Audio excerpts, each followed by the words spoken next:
barn door, I can't get near you. Away, away, I'm bound away, across the wide Missouri.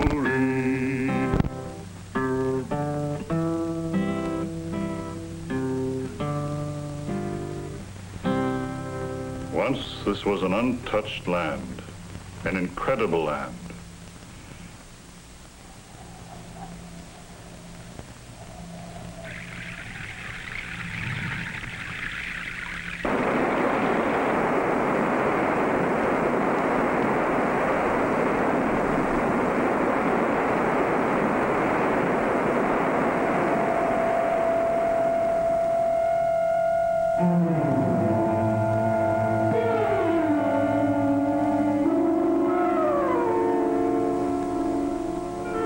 An untouched land, an incredible land, and we changed its face.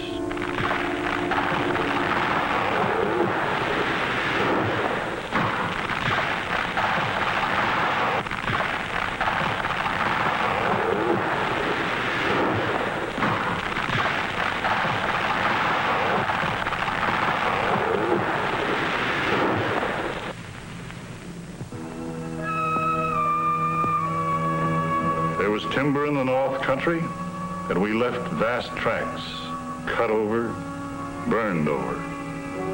In the South, rich croplands, and we left farm after farm, gutted and eroded. West was the grass, buffalo and blue stem, as high as a buffalo's flanks. From Jamestown to the present, we changed the face of a continent, for good or for bad, and we're still at it. From Union Point, Georgia to Hobart Mills, California, the work of hands and machines is changing the land.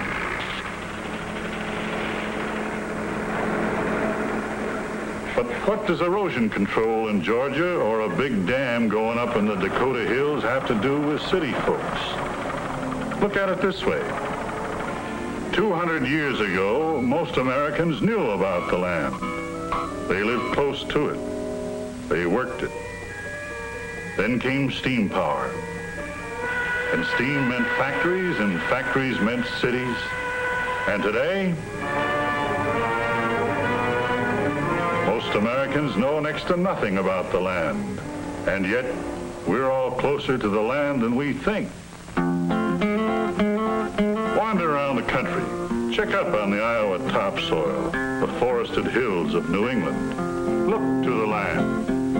On Springfield Mountain there did dwell a lovely youth. I knew him well, this lovely youth. One day did go down to the meadow for to mow. Things seem to be prospering around here. New England villages as cleanly tailored as ever. A tidy-looking country. But let's take a closer look. Here's a good place to stop.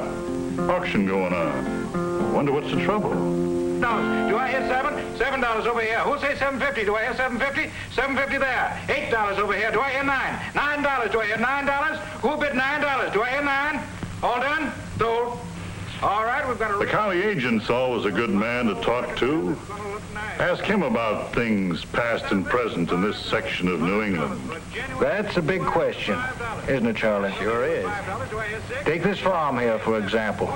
Lots of prosperous farms all over New England, but this one's being auctioned off today. Furniture, kitchen plates, the old family pictures. Family settled here about 175 years ago. Plowed down the rocky slopes that never should have been plowed. The land played out. Hasn't been much of a living out of it for years. Do I hear 14? There's a man with 14. Do I hear 15? Do I hear 15? You won't be sorry. Up on the big hills, back 100 years or more, they were cutting down the trees. And the old-time logger operated on a policy of cut out and get out. And then along the rivers, the factories came, pouring out industrial wastes, wool scourings, processed water from paper and textile mills. Fish and wildlife killed. Recreation for city folks spoiled. Drinking water for cities polluted.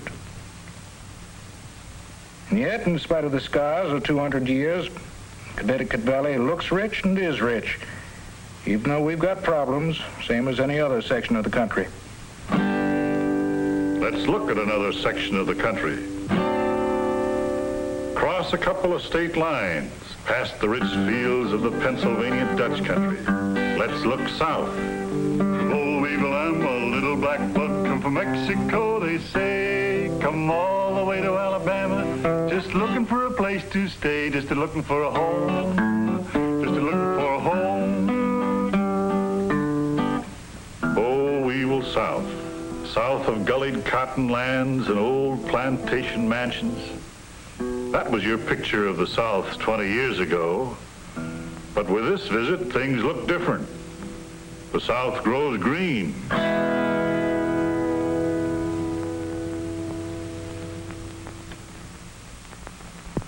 Things have changed. Stick around, maybe you'll find some answers. Hitch another ride.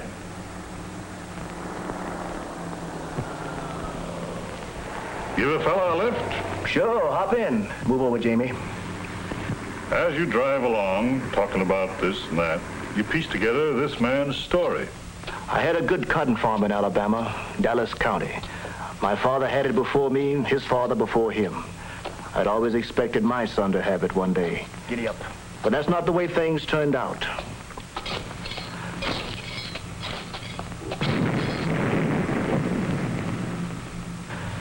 Giddy up.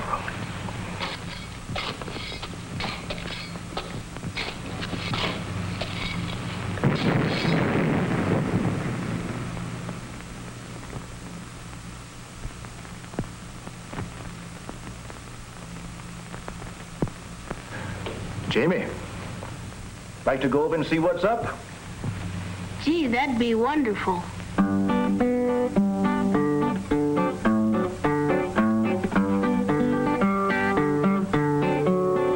About the last time Jamie'd be seeing this old place. Belonged to a family used to own all the land around here. There it is, Jamie. Yes, sir. A big dam was going up in the valley. A mighty big one. A lot of land was to be flooded. Our land, too. Of course, we got a good price for our place. That helped some. But it didn't make it any easier to leave my farm, dam or no dam.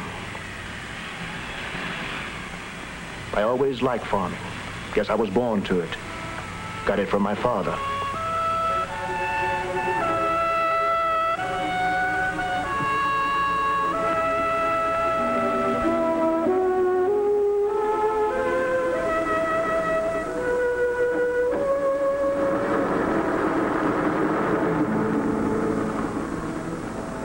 We were on the move, and so was the South from the looks of things. Cotton used to grow out there, but the land washed and wore out. Now it's first-rate pasture for beef cattle. Cotton's still important to the South, of course, but with a lot of changes. There are a lot of tractors and mechanical cotton pickers. Same goes for factories. You see spanking new ones all over. Could have worked here, a lot of other places. But I want to try a few things before we finally settled.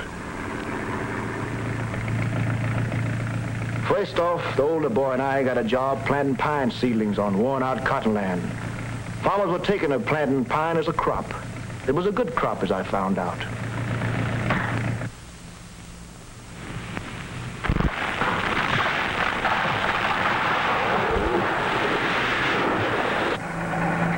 From the pine forest, I went to work in a pine mill. Smart growers would never cut more each year than would go back each year.